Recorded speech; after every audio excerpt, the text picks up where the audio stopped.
Abyssinia alone زیادہ ہوگا کہ بہت سے راستے ایسے ہوتے ہیں کہ ان میں جھاڑیاں اور چھوٹے ایسے درخت جو کانٹے والے ہوتے ہیں اور ان سے گزرنا ہوتا ہے. لوگ انہیں کے اوپر پیر رکھ کے آتے جاتے ہیں, یہاں تک کہ اتنی مرتبہ آتے جاتے ہیں کہ وہ جو چھوٹے درخت تھے پیر رکھنے کی وجہ سے بالکل دب گئے, اور اتنا دب گئے کہ ان کے کانٹے بجائے اس کے کہ اذیت پہنچائیں وہ خود ہی اذیت میں چلے گئے. اب ان کو اتنی صلاحیت نہ رہی کہ وہ کانٹے ابھر کے ہمارے قدموں میں چبھائیں, بلکہ وہ اب زمین میں دھستے چلے گئے. تو وہ درخت کی جو کھڑے تھے وہ اتنا زیادہ چلنے کی وجہ سے دب گئے اور رام ہو گئے کہ اب قدم اس پر سے گزر جاتے ہیں مگر کانٹے کی چبھن کا احساس نہیں ہوتا ہے اور کانٹے چبھتے نہیں ہیں. تو یہ جو دبے اور یہ ختم ہوئے, رام ہو گئے, اس کو لفظ معبد کہتے ہیں, اور اسی سے لفظ عبادت نکلی. یعنی کسی راستے پر اتنا چلنا کہ جیسے وہ رام ہو گیا ہے ایسے ہی نفس انسانی اس چیز سے رام ہو جائے تو وہ جو ہے عبادت کہلاتا ہے. تو اب اگر نفس انسانی اطاعت خدا میں اتنی مرتبہ عمل پیرا ہو جائے کہ اگر یہ نفس چاہے بھی تو وہ بھی اطاعت خدا ہی رہے, اس سے ہٹے نہیں, تو یہ نفس جو ہے وہ عبادت گزار ہو گیا. تو اب اسے عابد کہا جائے گا. وَإِلَّا عابد تو بہت ہیں, ایک وقت کی نماز پڑھ کر کے بھی سوچتے ہیں کہ ہم عابد ہو گئے. اب یہ عبادت اس نے کہا کہ لعلکم تتقون, اگر تم یہ عبادت کرو گے تو شاید تقوی والے ہو جاؤ. تقوی کیا ہے پہلے بتا چکے آپ کو. تقوی یعنی کیا؟ نافرمانی نہ ہو. عبادت یعنی کیا؟ یعنی نفس جو ہے اللہ کی اطاعت میں ڈھل جائے. جب نفس اطاعت میں ڈھل جائے گا تو نافرمانی خود بخود نہیں ہوگی. کہ ہوگی؟ نہیں ہوگی نا. تقاضا ہی یہ ہے نفس کا, اس کی اطاعت میں ڈھل جانے کا تقاضا ہی یہ ہے کہ پھر اس کی نافرمانی نہ ہو. تو قرآن یہی بیان کر رہا ہے کہ اگر عبادت کرو یعنی اطاعت پروردگار پر اپنے نفس کو بالکل گامزن کر دو اور اسی کی اطاعت میں اس طرح سے ڈھل جاؤ تو تم سے نافرمانی نہ ہوگی. فلسفہ بھی یہی ہے ایک مہینے تک آپ کو یہ بھوکا رکھنے کا, کہ ایک مہینہ بھوکے رکھ کر کے اور ان تمام چیزوں کو جو منع کی گئی ہیں 9-10 چیزیں یہ نہ کرتے ہوں, ان پر پابندیاں لگا لیں تو آپ کی نفس کو عادت ہو گئی. جب عادت ہو گئی تو اب ان کی مخالفت نہیں کریں گے. تو اس کے معنی ہو گئے کہ اب آپ جب مخالفت نہیں کریں گے تقوی حاصل ہو گیا. تقوی کی بھی 2 قسمیں ہیں, یہ بہت سنتے رہتے ہیں آپ. ایک تقوی تو یہ ہے کہ اللہ کی نافرمانی عملی طور پر, آپ جو ہے اس نے منع کیا شراب نہ پینا تو آپ نے نہیں پیا, اس نے منع کیا کہ فلاں کام نہ کرنا تو آپ نے نہیں کیا, یہ نافرمانی سے آپ بچ گئے. یہ عملی طور پر ہے, یہ بھی تقوی ہے, تقوی عملی ہے. اور ایک تقوی جو ہے وہ قلبی ہے, یعنی دل کو بھی یہ چیز حاصل ہو کہ اللہ کی نافرمانی کا تصور نہ آنے پائے. جب تک کہ تقوی قلب میں بھی نہ پیدا ہو اس وقت تک عملی تقوی کا کوئی فائدہ زیادہ نہیں ہوتا. قلب کے اندر بھی تقوی پیدا ہونا چاہیے کہ اعتقاد ایسا ہو کہ اللہ کی نافرمانی نہیں کرنی. جب تک کہ یہ بیداری نہ آئے اس وقت تک عملی تقوی کا کوئی فائدہ نہیں ہے. اور یہ کیسے پیدا ہوتا ہے اس کو قرآن نے بتایا ہے کہ وَمَن يُعَظِّمْ شَعَائِرَ اللَّهِ, جو اللہ کی نشانیوں کی تعظیم کرے فَإِنَّهَا مِن تَقْوَى الْقُلُوبِ, یہی جو ہے اللہ نے بنایا ایسا ہے کہ اگر اس کی شعائر اور نشانیوں کی تعظیم کی جائے تو یہی تعظیم کرنا نشانیوں کی سبب ہے تمہارے دلوں کے تقوی کا. یعنی دل میں تقوی پیدا ہونے کا سبب تعظیم شعائر الہی, اللہ کی نشانی. شعائر آپ نے لفظ سنا ہے کہ شاعر جو ہے شعور سے آیا ہے. شعور کے معنی آپ بولتے رہتے ہیں, ہم آپ کے تبھی شعور نہیں ہے, یعنی سمجھ. یعنی شاعر شعور سے ہے, یعنی وہ چیزیں کہ جن کے ذریعے سے اللہ کا ادراک ہو سکے، اللہ کی سمجھ پیدا ہو جائے، کہ آپ کے ذہن میں یہ آنے لگے کہ اللہ بھی کوئی ہے، اس چیز کو دیکھا تو اللہ کی یاد آ جائے، اسے شاعر الہی کہتے ہیں۔ جس سے خدا کی یاد آئے اسے شاعر الہی کہتے ہیں۔ حضرت اسماعیل کا قدم جہاں پر رگڑا وہاں کنواں بنا، پانی نکلا، چشمہ پھوٹا۔ اب جب اس کو آپ دیکھیں گے اللہ کی قدرت کی یاد آئے گی اور اس کے اقتدار کا یقین پیدا ہوگا۔ اس کا نام ہے شاعر الہی۔ بس معلوم ہے یہ شاعر اللہ میں سے ہے۔ تو ہر وہ چیز جس سے قدرت خدا یاد آئے وہ شاعر الہی ہے۔ ایک اسماعیل کے قدموں کی رگڑ سے چشمہ ہوا اور اس سے خدا کی یاد آنے لگی تو وہ شاعر الہی ہو گیا۔ یہاں جس کی پوری زندگی ایک ہی دو نہیں، نہ معلوم ولادت سے لے کے شہادت تک ہر وقت جو ہے اعجاز ہی اعجاز ظاہر ہوتا رہا ہو، تو اب اس کی زندگی تو عین زندگی شاعر الہی ہے، عین حیات شاعر الہی ہے۔ بھئی پیدا ہوا تو کلہ ازدر کو دو حصہ کر دیا۔ یہ پہلا اعجاز جو ہے اقتدار خدا کو بتا رہا ہے، اور اس کے بعد آخری منزل جو آئی وہ یہ ہے کہ اس منزلت تک پہنچا کہ نبی کے دوش پر سوار ہو گیا۔ اب اس سے زیادہ بلند تر کون ہو سکتا ہے؟ اور اس بیچ میں جو اقتدار دکھائے وہ کائنات میں عظیم ترین قدرت ہے کہ ہوا پہ معلق رہا، ہاتھوں میں در کو لیے رہا۔ تو یہ اقتدار کیا بتا رہے ہیں؟ وہاں ایک قدرت اگر ظاہر ہوئی تو خدا کے لیے وہ جیسے ہی قدرت دیکھا خدا یاد آیا تو یہ شاعر الہی بنا۔ یہاں پوری زندگی قدرت کو ظاہر کرنے والی ہے۔ جب پوری زندگی ظاہر کرنے والی ہے تو اب یہ جو ہے وہ اللہ کے شاعر میں عظیم شاعر الہی ہے۔ اسی لیے میرے مولا نے فرمایا ہے کہ کائنات میں مجھ سے بڑی کوئی نشانی اللہ کی نہیں ہے۔ ایک صلوات پڑھیں محمد والے محمد۔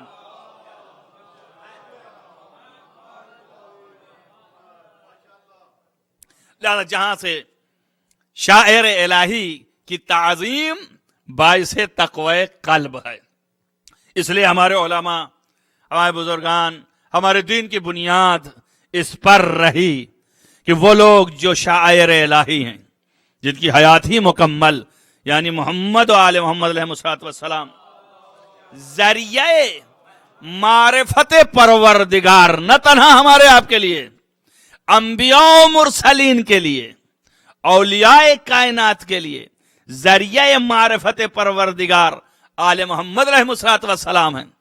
ان کا تعظیم، ان کی بجا لانا، ان کی عظمت کا قائل ہونا اور ان کے لیے احترام کرنا آپ کے دلوں کی طہارت کا باعث ہے، دلوں میں تقوی پیدا ہونے کا باعث ہے۔ اور جب دل متقی ہو گیا تو یہ آپ جانتے ہیں کہ جب دل صاف ہے تو عمل بھی صاف ہی ڈھالتا ہے۔ جب دل پاکیزہ ہو گیا تو عمل بھی پاکیزہ ہو گیا۔ مال سب کے پاس ہے لیکن پاکیزگی پر قبول ہو رہا ہے۔ مال دوسری چیز ہے اور دل دوسری چیز ہے، مگر مال ایک کے پاس اتنا ہے خدا کو مقبول نہیں ہے، اور ایک کے پاس مال ہے اس کے دل کی قبولیت ہے اور طہارت ہے کہ جس کی وجہ سے یہ مال قابل قبول ہے۔ ابھی اسی تاریخوں میں تاریخ گزر گئی، بہت سے لوگوں کے پاس مال تھا، اللہ نے کسی کے مال کو اپنا مال نہیں بتایا، صرف خدیجہ کے مال کو اپنا مال کہا۔ کیوں؟ اس لیے کہ خدیجہ کا ایمان اور قلب کی طہارت کی بنیاد محمد مصطفیٰ کی اطاعت ہے۔ یہ اطاعت بتا رہی ہے کہ اللہ کو اتنا پسند آیا کہ کہا یہ ذات خدیجہ تو بہت بڑی ہے، خدیجہ نے جو مال بھی جمع کر رکھا یہ بھی اللہ کا ہے، خدیجہ تو ہے ہی اللہ کی کنیز۔ ایک صلوات پڑھیں محمد وآل محمد۔ بس اطاعت خدا اور رسول انسان کو بندگی کے دائرے میں لے آتا ہے۔ بس ہماری بات جو ہے وہ اس زمرے میں تھی کہ عبادت در حقیقت اطاعت ہے، اور اطاعت زندگی کے ہر لمحے پر آپ کے لیے، ہر جگہ پر آپ کے لیے جو ہے اگر واضح طور پر یہ اطاعت سامنے آ جائے اور آپ اس کی مخالفت نہ کریں اطاعت کی، یعنی اپنے نفس کی پیروی نہ کریں، اس نفس کے اوپر اللہ کی اطاعت کو محکم کریں اور اللہ کی اطاعت بجا لائیں، تو آپ عابد ہیں۔ اسی لیے جن کی ولادت کا دن تھا حضرت حسن مجتبی علیہ الصلوۃ والسلام، امام دوم نے ارشاد فرمایا من عبد اللہ، جو اللہ کی عبادت کرے، عبد اللہ لکل شیء لہ، اللہ تعالی جو ہے وہ ہر چیز کو اس کے لیے تعبید کر دے گا۔ یعنی کیا؟ جو اللہ کی عبادت کرے، اللہ ہر شے کو ایسا بنا دے گا کہ وہ سب اس کی عبادت کریں گے۔ اب اس کی عبادت کریں گے کیا مطلب ہے؟ سب تو نہیں پرستش کر رہے ہیں ہماری، سب تو نہیں ہمارا سجدہ کر رہے ہیں۔ منظور خدا یہ ہے کہ جو اللہ کا مطیع و فرما بردار ہوگا، اللہ اس کے لیے کائنات کے ہر ذرے کو مطیع و فرما بردار قرار دے گا۔ عام قول ہے یہ امام معصوم کا۔ اب دیکھیے امام حسن علیہ السلام نے فرمایا، رسول اکرم صلی اللہ، درود پڑھیں زور سے،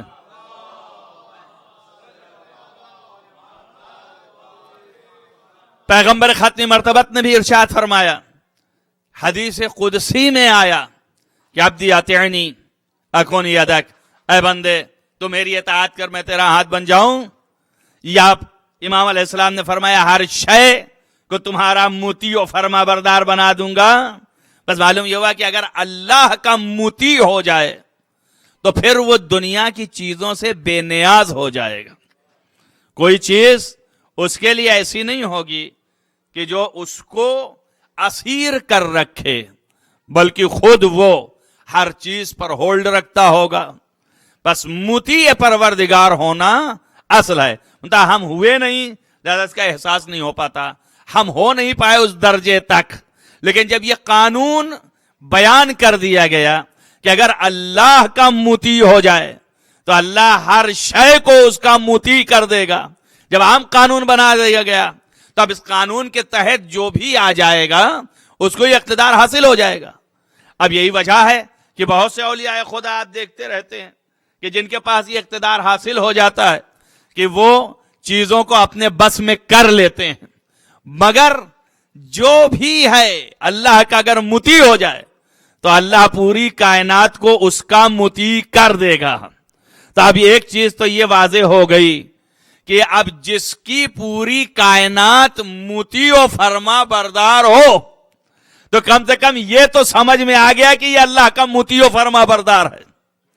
بھئی قانون تو یہ نا، اسی کو پلٹ دیا ہم نے۔ قانون یہ ہے کہ اگر اللہ کا کوئی مطیع ہو جائے تو کائنات کا ہر شے اس کی مطیع ہے۔ تب اس کا مطلب یہ ہوا کہ جس کی کائنات کی ہر شے مطیع ہے یقیناً وہ مطیع خدا ہے۔ اب کیسے پہچانے کائنات کی ہر شے مطیع ہے؟ اب اس سے بڑی پہچان کیا ہے کہ اگر ستارہ کو دیکھا تو در پہ چلا آیا، سورج کو دیکھا تو اپنی جگہ سے پلٹ گیا، چاند کو اشارہ کیا تو دو ہو گیا، کائنات کے درخت کو اشارہ کیا تو اپنی جگہ سے ہٹ کے آ گیا، پہاڑ کی طرف نگاہ کیا تو جگہ پر ہلنے لگا، دیوار کی طرف نگاہ کیا تو وہ اپنی حیت بدل گئی، انسان کو پکار کے کہہ دیا تو جانور ہو گیا، جانور کو پکارا تو وہ انسان کی شکل میں آ گیا۔ یہ ساری قوت و اقتدار بتا رہی ہے کہ اس ہر شے اس کی مطیع ہے۔ اب جب ہر شے اس کی مطیع ہے تو یہ خود خدا کا مطیع ہے۔ دلیل کیا ہے؟ دلیل یہ ہے کہ جب بھی اس نے ان چیزوں کو بدلا ہے تو کبھی یہ نہیں کہا میں نے کیا ہے، جب در اکھاڑا تو کہا میرے ہاتھ نے نہیں اکھاڑا، یہ پروردگار کی طاقت سے میں نے کیا ہے۔ جب سورج کو پلٹایا تو سر سجدے میں رکھ کے کہا کہ میں اس کا مطیع ہوں، یہ میرے مطیع ہیں۔ صلوات پڑھیں محمد وآل محمد۔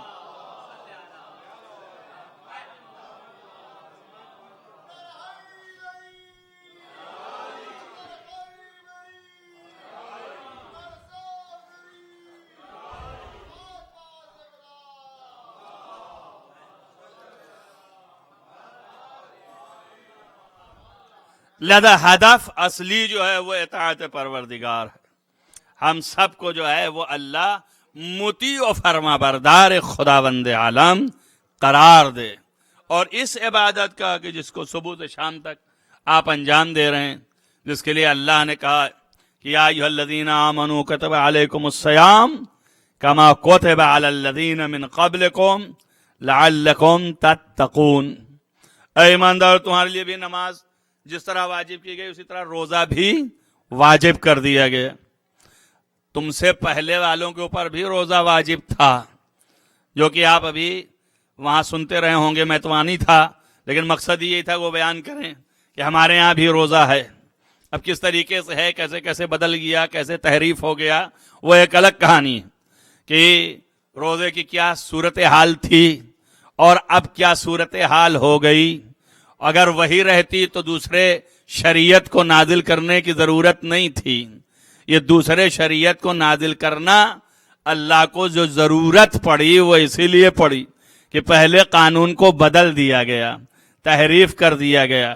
لہذا اب اس نے اپنے طور پر اس چیز کو پھر سے بھیجا اور پھر سے نبی کے ذریعے سے اس کی تجدید کی. اسی لیے ہمارے پیغمبر مجدد شریعت ہیں، یعنی شریعت کو نیا بنا کے لائے. اللہ نے نیا بنا کے دیا ہے اور اللہ کا قانون ہے. بس یہ تم کو روزہ دیا گیا ہے واجب کر کے. کیوں؟ لعلکم تتقون، تاکہ تم اللہ کی نافرمانی نہ کرو. بس ایک بات، ایک ہدف یہ تھا جو یہ آیت آپ کے سامنے پڑھی کہ عبادت ذریعہ تقوی ہے، یعنی نافرمانی خدا سے بچنے کا ذریعہ اللہ کی بنائی ہوئی عبادتوں کا انجام دینا ہے. اسی کے تحت وہ آیت ہے قرآن مجید کی کہ جس میں کہا گیا کہ ان الصلاۃ تنہی عن الفحشاء والمنکر. نماز جو ہے تم کو فساد و فحشاء اور منکر یعنی جو اللہ کی طرف سے حرام ہے ان سے روکتی ہے. ظاہر کہ نماز پڑھنے والا اگر مسلسل امیر المومنین علی بن ابی طالب علیہ الصلوۃ والسلام کا قول ہے یہ، اگر تم اپنا شعار یعنی اطاعت پروردگار میں اتنا ہو جاؤ کہ اگر اپنا شعار نماز کو بنا لو، یہ نماز کے پابند ہو جاؤ، تو تمام تر کامیابیاں تمہارا قدم چومیں گی، یعنی تم خود ان کے نزدیک ہوگے.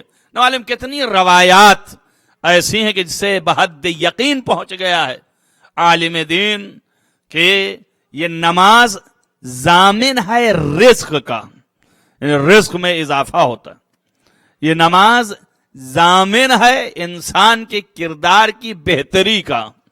نماز جو ہے ضامن ہے انسان کو گندگی سے دور کرنے اور دل میں طہارت اور قلب میں صفا اور پاکیزگی کے پیدا کرنے کا. یہ ذریعہ ہے ایک. نماز جو ہے وہ تمہیں گناہوں سے بچائے گی، تمہیں جو ہے نیکیوں کی طرف لے جائے گی. ایک شخص نے امام علیہ الصلوۃ والسلام کے پاس آ کے پوچھا کہ مولا اس کی تفسیر کیا ہے، آپ کیا فرماتے ہیں؟ یہ قرآن میں آیا ہے کہ ان الصلاۃ تنہی عن الفحشاء والمنکر، لفظی معنی کہ یہ نماز جو ہے وہ منع کرتا ہے، نہیں کے معنی منع کرنے کے.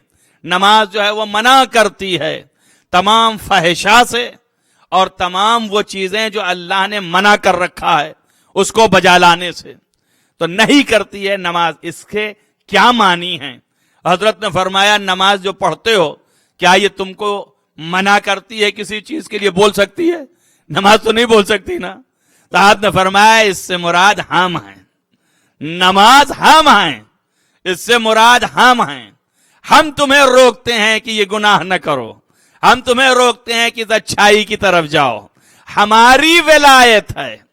تو ایک بات یہ سمجھ میں آ گئی کہ نماز کا بھی اثر برائیوں سے روکنے میں اس وقت تک پیدا نہ ہوگا جب تک کہ دل میں ولایت آل محمد نہ آ جائے. جیسے ہی امامت اور ولایت کا اقرار دل میں آیا، اب آپ 2 رکعت نماز پڑھے تو یہ نماز ہر برائی سے روکنے والا ہے، ہر جگہ اچھائی کی طرف لے جانے والا ہے. اور نماز تو وہ بھی پڑھ رہے تھے جو قاتلان امام حسین تھے، نماز تو وہ بھی پڑھنے آیا تھا جو ضربت مارنے والا تھا امیر المومنین کو، لیکن اس نماز کا اثر کیا یہی ہے، تنہا عن الفحشاء والمنکر۔ دنیا میں اس سے زیادہ بڑی گندی چیز کیا ہوگی کہ امیر المومنین کا قاتل ہے؟ اشقى الناس، یعنی پیغمبر نے فرمایا کہ یا علی آپ کا قاتل دنیا میں سب سے بدترین ہے۔ تو بدترین کا مطلب کیا ہے؟ یعنی بد سے بدترین ہوا نا، بد مانے برائی، تو اب جو اس کو یہ برائی لاحق ہے وہ بدترین ہے، اور وہ کیا ہے؟ نمازی ہے۔ تو نماز نے کہاں روکا اس بد کو؟ معلوم ہوا وہیں پر روکے گا جہاں ولایت علی متجلی ہو جائے۔ ایک صلوات پڑھیں محمد وآل محمد۔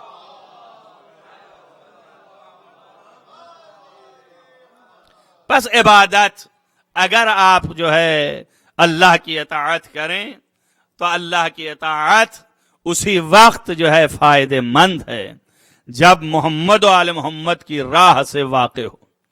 جو اس لیے کہ یہ قاعدہ ہے، مثال دیتا ہوں آپ کو، اتنا بڑا سینٹر ہے، فرض کیجئے جس آدمی نے اس کی بنیاد رکھی ہے اس کا نام آپ لے آتے ہیں کہ نہیں لے آتے ہیں؟ تذکرہ کرتے ہیں کہ نہیں کرتے ہیں؟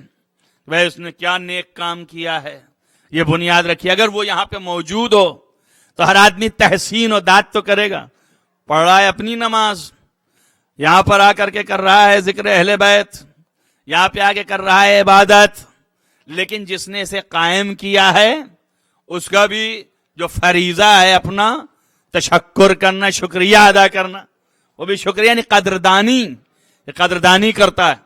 یہ عبادات جو خلق ہوئی ہیں اللہ کی جانب سے اور جو بنائی گئی ہیں، یہ امر و نہی پروردگار، یہ سب اللہ کی جانب سے کس کے واسطے سے ہے؟ محمد و آل محمد کے، جن کے واسطے سے یہ ہم تک پہنچا ہے۔ جب تک وہ بیچ میں واسطہ نہ رہیں گے اس وقت تک یہ عبادت بھی نہ رہے گی، اس لیے کہ ان کی بھی قدردانی ضروری ہے۔ اللہ جو ہے موقع پر مختلف جگہوں پر قرآن مجید میں اس کی طرف اشارہ کرتا ہے۔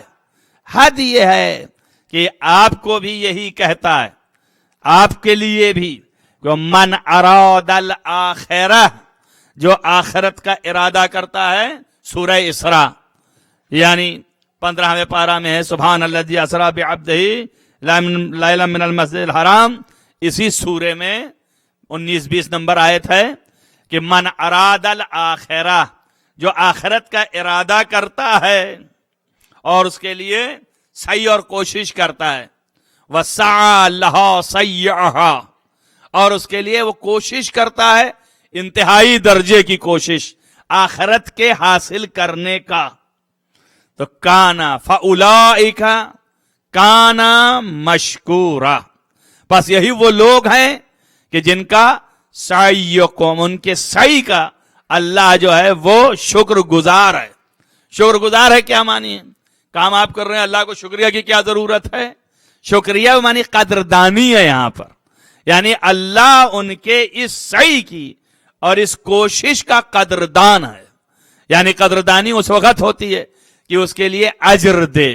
تو اللہ ہی جو لوگ آخرت کا ارادہ کرتے ہیں، من اراد الآخرہ، اور یہ ارادہ کی لفظ جو ہے وہ بتا دیا کہ آخرت کا ارادہ کرتے ہیں یعنی اختیار سے اپنے آخرت کی تلاش میں ہیں۔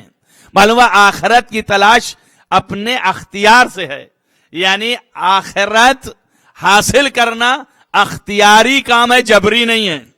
کوئی یہ نہ سوچے کہ اگر ہم نیک ہونا ہوتا تو ہم کو نیک بناتا، اگر اسے وہاں بھی نیک رکھنا ہوتا، اگر ہم کو اللہ کو نیک رکھنا ہوتا تو نیک ہی بناتا۔ ایسا نہیں ہے، اللہ نے اختیار دیا ہے کہ اختیار سے تم چاہو نیک بن جاؤ، تم چاہے بد بن جاؤ، جتنا نیک یہاں بنو گے اتنا ہی نیک وہاں رہو گے، جتنا بد یہاں بنو گے اتنا ہی بد وہاں رہو گے۔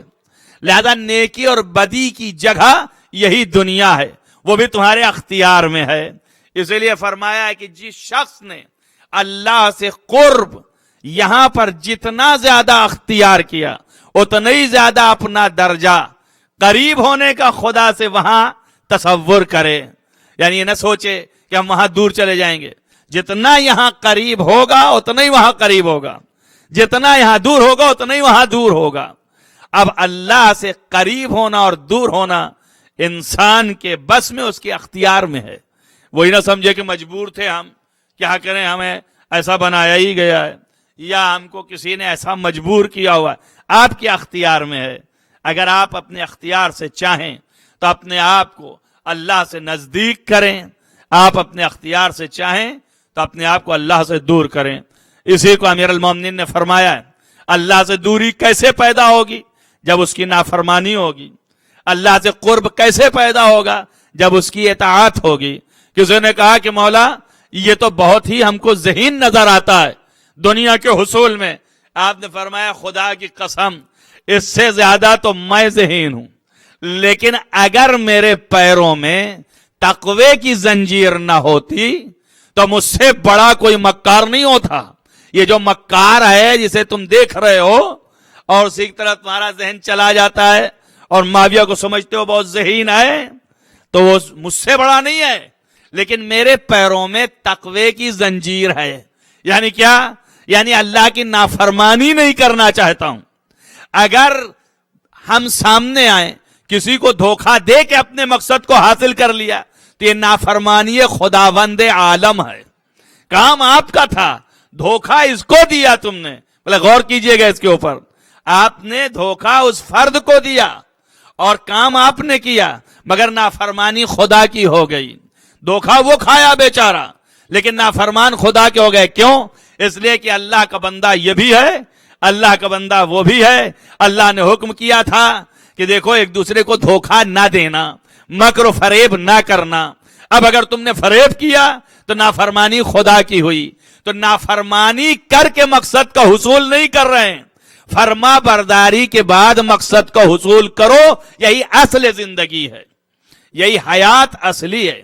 اور جو انسان اللہ کی اطاعت اور اس کی فرما برداری سے دنیا کو حاصل کرتا ہے، اسی کی حیات پاکیزہ ہے. وَلَنَحْيَنَّهُ حَيَاتًا طَيَّبَةً، اسی کو ہم پاکیزہ زندگی عطا کرتے ہیں. آج کی اس مختصر سی تقریر کے اندر ہم جو آپ کے سامنے پیش کرنا چاہ رہے تھے وہ صرف یہ کہ معصومین کا کردار، ان کا اخلاق، ان کی زندگی، ان کا اقتدار، جتنا بھی ہے زندگی ابتدائے خلقت سے انتہائے دنیا تک، یعنی جب تک وہ زندہ رہے اس دنیاوی زندگی میں، ہر زمرے میں عبادت و اطاعت. اور ایسے نہیں پیدا بھی ہوئے تو بھی اللہ ہی کی عبادت کی، دنیا سے گئے تو بھی اللہ ہی کی عبادت کی. خلقت بدو میں، ابتدائی خلقت میں بھی اللہ ہی کے ذکر کرنے والے، انتہائی خلقت میں بھی اللہ کے ہی ذکر کرنے والے. تو جب ہم انہی کے ماننے والے ہیں تو ہماری فکر، ہمارا ذکر، ہمارا تن من دھن، ہمارا نفس، سب کچھ اللہ کی اطاعت کے لیے ہونا چاہیے اور اسی کی بارگاہ میں رہنا چاہیے. ہم خداوند عالم سے اس بات کے لیے ملتجی ہیں اور دعا کرتے ہیں کہ بحق محمد و آل محمد تمام کائنات میں جتنے مومنین ہیں ان سب کے دلوں میں قوت اطاعت عطا فرما. مولا انہی کے ساتھ ہمارے دلوں کو اپنی اطاعت سے مملو کر دے. بارلا تجھے واسطہ ہے محمد و آل محمد کا کہ نافرمانی اور گناہ اور معصیت سے ہمیں دور کر دے. بارلا اپنی اطاعت اور فرما برداری سے ہمیں نزدیک فرما. بارلا تجھے واسطہ ہے محمد و آل محمد کا اپنی عبادت و اطاعت کی قوت عنایت فرما. بارلا اس مختصر سی عبادات اور اطاعت کو قبول فرما. بارلا جہاں جہاں بھی محبان آل محمد ان کو حفظ و امان میں رکھ، روضہ مقدس کی حفاظت فرما. بارلا تجھے واسطہ ہے محمد و آل محمد کا تمام مریضوں کو شفائے عاجل و کامل عنایت فرما. خصوصاً جن مریضوں نے دعاؤں کے لیے کہا ان کو شفائے عاجل و کامل عنایت فرما. بارلا تمام مرنے والے مرحومین جو محبان آل محمد سے ان کو جوار معصوم میں جگہ عنایت فرما. خصوصاً اس امام بارگاہ کے مرحومین کو جوار معصوم عنایت فرما. بارلا تمام علماء اعلام کا سایہ ہمارے سروں پر محفوظ رکھ.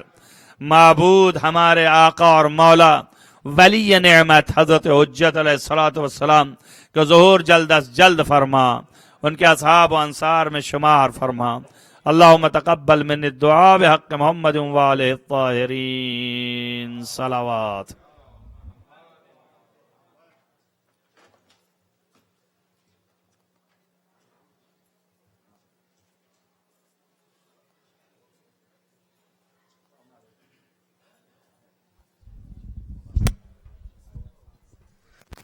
صلی اللہ علیہ رسول اللہ.